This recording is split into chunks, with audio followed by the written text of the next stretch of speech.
من الشیطان اللعین الرجیم بسم اللہ الرحمن الرحیم الحمد للہ والصلاة علی آلہ اما بعد فقد قال اللہ تبارک فی کتابہ المجید بسم اللہ الرحمن الرحیم اليوم اکملت لکم دینکم واتممت علیکم نعمتی ورضیت لکم الاسلام دینا۔ خالق کائنات اپنے مقدس کلام میں ارشاد فرماتا ہے کہ آج کے دن ہم نے دین کو مکمل کر دیا اور ساری نعمتیں اپنے نبی پر تمام کر دی، اور ان کے دین اسلام سے میں بالکل خوشنود، ان کی تبلیغ سے بالکل راضی ہوں۔ تو یہ دیکھنا چاہیے کہ یہ آج کا دن کون سا ہے۔ الیوم یعنی یہ آج کا دن، یہ کون سا دن ہے؟ تو اس کے بارے میں سب مفسرین لکھتے ہیں کہ شیعہ مفسرین کا تو اس میں کے بارے میں اتفاق ہے کہ یہ غدیر خم کے موقع پر آیت نازل ہوئی، جس وقت حضرت علی علیہ السلام کی خلافت و امامت کا پیغمبر اکرم نے اعلان فرمایا جی۔ اچھا، اب اعتراضات یہ کیے جاتے ہیں کہ اگر حضرت علی علیہ السلام کو رسول اللہ نے خلیفہ بنا دیا تھا اور حضرت علی علیہ السلام کا یہ حق تھا، تو حضرت علی علیہ السلام نے اپنے حق کے دفاع کے لیے جنگ کیوں نہیں کی؟ تو اس سے پہلی بات تو یہ ہے کہ یہ بات مسلم ہے، جس طریقے سے تاریخ طبری میں بالکل واضح طور پر یہ حدیث ہے کہ رسول اللہ نے دعوت ذوالعشیرہ کے موقع پر فرمایا تھا کہ ایکم یعاذرنی، کہ کون ہے کہ جو اس مشکل اور کٹھن معاملات میں دین کی تبلیغ میں میری مدد کرے گا، میرا ساتھ کون دے گا؟ تو حضرت علی علیہ السلام اٹھے اور حضرت نے یہ بھی فرمایا کہ جو میرا ساتھ دے گا وہ میرا بھائی ہوگا، میرا وزیر ہوگا، میرا جانشین ہوگا۔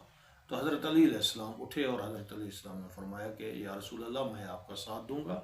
تو اس وقت رسول خدا نے فرمایا کہ یا علی انت اخی و وصی و وزیری و خلیفتی من بعدی، کہ علی تو میرا وصی بھی ہے، میرا وزیر بھی ہے، اور میرے بعد میرا جانشین بھی ہے۔ یہ تاریخ طبری میں بالکل واضح طور پر، بلکہ جو اردو میں چھپی ہے اس میں بھی جو نفیس اکیڈمی والوں نے شائع کی ہے، اس میں یہ واضح طور پر حدیث مذکور ہے۔ اور دوسری بات یہ ہے کہ حضرت علی علیہ السلام نے جنگ کیوں نہیں کی؟ تو جنگ نہ کرنا یہ اس بات کی دلیل نہیں ہے، یعنی ظاہری طور پر خاموشی اختیار کر لینا یہ کوئی رضامندی کی دلیل نہیں ہوتی۔ جس طریقے سے بہت سارے لوگ ہوتے ہیں کہ وہ اپنے مخالفین کے موقف سے راضی نہیں ہوتے لیکن جنگ نہیں کرتے، اس کی بعض وجوہات ہوتی ہیں۔ حضرت علی علیہ السلام کے سامنے سب سے جو اہم وجہ یہ تھی وہ یہ تھا اسلام کا دفاع کرنا، اسلام کو بچانا، اگرچہ اپنا حق لٹتا ہوا بھی نظر آ جائے، لیکن پھر بھی حضرت علی علیہ السلام نے اسلام کی حقیقت کو محفوظ رکھا۔ اگر وہاں پر حضرت علی بھی تلوار اٹھا لیتے تو یقیناً کفار درمیان میں داخل ہو جاتے اور مسلمانوں کی پارٹیاں مختلف حصوں میں مسلمان تقسیم ہو جاتے، مسلمانوں کی پارٹیاں بن جاتی، تو اسلام ختم ہو جاتا۔ حضرت علی علیہ السلام نے اپنے حقوق کا اس لیے دفاع نہیں کیا کہ تاکہ اسلام بالکل ختم نہ ہو جائے، اسلام کو حفاظت میں رکھا، چاہے اپنی وراثت لوٹی گئی، اپنی خلافت، حضرت نے دیکھا کہ میری خلافت کو چھینا جا رہا ہے، لیکن اس کے باوجود اسلام کی حقیقت کو محفوظ رکھا ہے جی۔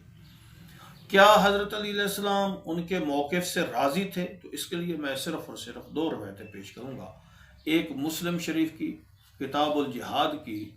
روایت، حدیث نمبر ہے جی فے کے حکم کے بیان میں ہے جی، یہ حدیث نمبر 4571 ہے، 4571۔ اس میں واضح طور پر حضرت علی علیہ السلام نے اپنا موقف پیش کیا کہ میں اپنے سے پہلے والے لوگوں کے بارے میں کیا خیال رکھتا ہوں۔ مجھے اس حدیث کے پڑھنے کی ضرورت نہیں ہے اور نہ ہی اس کا ترجمہ کرنے کی ضرورت ہے، میں حوالہ پیش کر رہا ہوں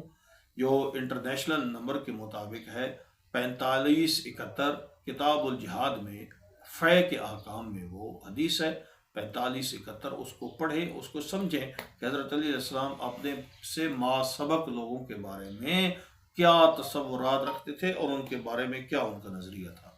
اور دوسری بات، البدایہ و نہایہ میں یہ حافظ ابن کثیر نے واضح طور پر لکھا ہے کہ جس وقت حضرت عثمان کو خلافت ملی حضرت عمر کی وفات کے بعد، تو حضرت عبد الرحمن بن عوف نے حضرت علی علیہ السلام سے یہ شرط رکھی کہ اگر آپ قرآن اور سنت اور سیرت شیخین پر عمل کریں گے تو ہم خلافت آپ کو دے دیتے ہیں، آپ کی بیعت کر لیتے ہیں۔ تو حضرت علی علیہ السلام نے سیرت شیخین والی شرط کو ہرگز قبول نہ فرمایا۔ اس کا مطلب یہ ہے کہ حضرت سیرت شیخین پر رضامند نہ تھے اور نہ ہی ان کی سیرت پر وہ چلنا چاہتے تھے۔ اس لیے تو مولا نے ارشاد فرمایا کہ میں قرآن و سنت پر عمل کروں گا، اگر سیرت شیخین وہ قرآن و سنت کے مطابق ہے تو خود بخود اس پر عمل ہو جائے گا، اگر وہ سنت کے مطابق نہیں ہے تو پھر میں قرآن و سنت پر عمل کروں یا کسی اور سیرت پر عمل کروں۔ تو اس کا مطلب یہ ہوا کہ حضرت علی علیہ السلام ان کی سیرت پر یعنی مطمئن نہ تھے، اسی لیے ان کی سیرت پر چلنے والی شرط کو قبول نہ فرمایا اور خلافت کو اپنے ہاتھ سے جانے دیا، لیکن ان کی سیرت پر عمل کرنے کو حضرت نے قبول نہیں فرمایا۔